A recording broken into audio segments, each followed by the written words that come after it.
ചലച്ചിത്ര ടെലിവിഷൻ രംഗത്ത് അറിയപ്പെടുന്ന ഒരു യുവതാരമാണ് മീനാക്ഷി അനൂപ്. മീനാക്ഷി ഈ അടുത്ത് സോഷ്യൽ മീഡിയയിൽ കുറിച്ച പോസ്റ്റ് അത് വൈറലായിരുന്നു. ദളിത് സമൂഹത്തെക്കുറിച്ചും അതുമായി ബന്ധപ്പെട്ട് ജാതി ചിന്തയെക്കുറിച്ചുമൊക്കെ കൃത്യമായി പുരോഗമന ചിന്ത പങ്കുവെച്ചുകൊണ്ട് മീനാക്ഷി അനൂപ് എഴുതിയ പോസ്റ്റ് വലിയ രീതിയിൽ സംഘപരിവാറിന് അത് കിടിലം പണിയായി മാറിയിരിക്കുകയാണ്. മാത്രമല്ല, ചാതുർവർണ്ണയത്തെ എല്ലാ രീതിയിലും പിന്തുണയ്ക്കുന്ന സംഘപരിവാറിൻ്റെ നേതാക്കൾ വലിയ തോതിൽ അന്താളിച്ച് നിൽക്കുന്ന അവസ്ഥയാണ്.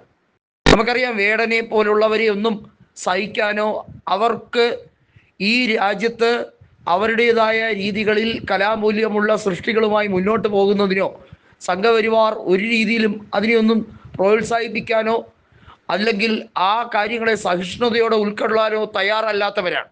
അവരാണ് ഈ സമൂഹത്തിൽ വലിയ തോതിൽ ഭിന്നിപ്പ് സൃഷ്ടിക്കുന്നത്, വർഗീയവാദം സൃഷ്ടിക്കുന്നത്.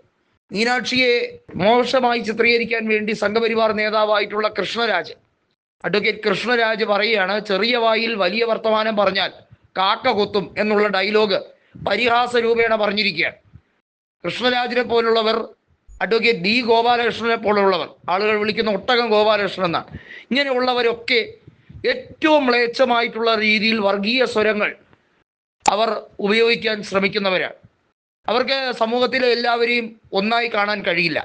മനുഷ്യൻ അവരുടെ കഴിവും പ്രയത്നവും ഉപയോഗിച്ച് ഓരോ സ്ഥാനമാനങ്ങളിൽ എത്തുമ്പോൾ അവിടെ ജാതീയമായ വേർതിരിവ് എന്ന രീതിയിലേക്ക് ആളുകളെ മോശമായി കാണാൻ, പ്രത്യേകിച്ചും അവരാരും സമൂഹത്തിൽ ഇപ്പോഴും പരിഷ്കരിച്ച സമൂഹത്തിൽ ഭാഗമാകാൻ താല്പര്യമില്ലാത്തവരാണ്. അവർ ആ ഇരുണ്ട യുഗത്തിൽ തന്നെ ജീവിക്കാൻ ശ്രമിക്കുന്നവരാണ്. അതായത് പണ്ട് മാറുമറയ്ക്കാൻ കഴിയാതെ പോയ, അല്ലെങ്കിൽ ആ രീതിയിൽ സമരം നടത്തിയ ആ കാലഘട്ടത്തിലെ ആ നമ്പൂതിരി വാഴ്ചയുടെയും ആ ഒരു ബ്രാഹ്മണത്വത്തിൻ്റെയും ഒക്കെ ആ ഒരു ചിറകിലേറി പോകാൻ ആഗ്രഹിക്കുന്നവരാണ് ഈ ബി ഗോപാലകൃഷ്ണനും കൃഷ്ണരാജും ഈ കേരളത്തിലെ BJP-യിലെ പല നേതാക്കളും.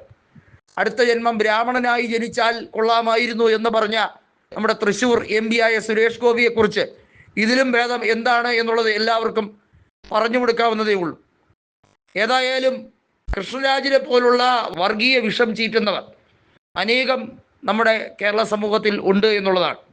നമുക്കറിയാം, കൃഷ്ണരാജ് പണ്ടും പല കേസുകളിലും, വലിയ വിവാദ കേസുകളിലൊക്കെ ഇടപെട്ടിട്ടുള്ള ആളാണ്.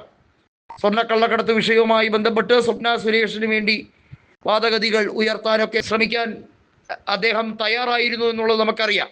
ഏതായാലും കൃഷ്ണരാജിൻ്റെ ഇപ്പോഴത്തെ പോസ്റ്റ് വലിയ തോതിൽ സമൂഹത്തിൽ ഒരു തെറ്റായ സന്ദേശമാണ് കൊടുക്കുന്നത്.